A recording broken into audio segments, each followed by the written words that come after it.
Okay, we are going to just bead this tray as I showed you before.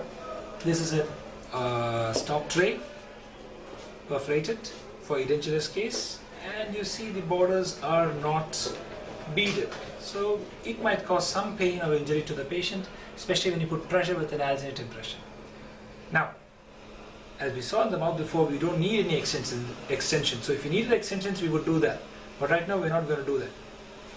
I would say there are 3 reasons why you want to add wax along the border of the tray: extension, protection, and retention. When you add wax along the tray, you even get a retentive quality by rim blocking.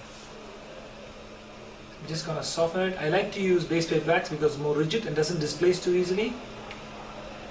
But if you were not sure of the border, you possibly want to use utility wax and make sure you get the right border shape. You want to stay as close to the border as possible and stay in the same shape.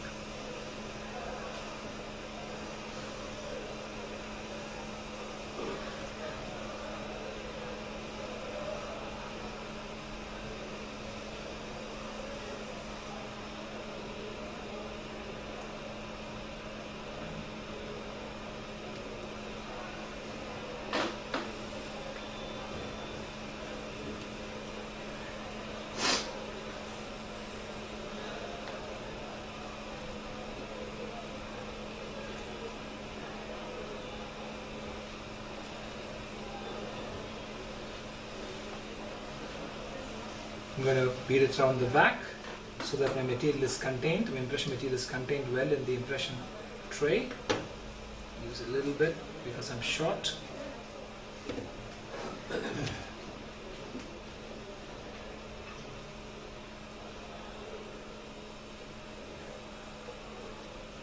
a heated instrument, a wax knife, you can cut off the excess material.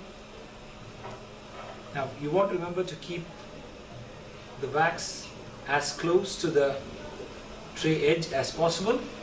You also want to make sure that the thickness in the wax is not high. Want to zoom in a bit? You can zoom in a bit to see the tray and wax beading. That's good. So as you can see, you don't want too much thickness between the tray edge. You don't want too much thickness in this wax here, and you don't want it to be very far away from the border. So to remove the thickness, you soften the instrument a little bit, and you can just make a small peeling motion like this to keep the wax thin on the inside. This way you don't reduce the space between the tray and the tissue that you need for the impression material. I kept on emphasizing at many times that the tray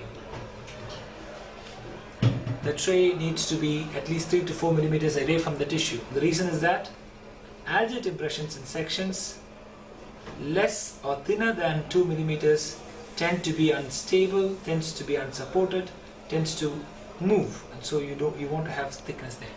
So I think this is a well beaded tray. The thickness has been reduced on the inside so that there still retains a space between the tray and the tissue.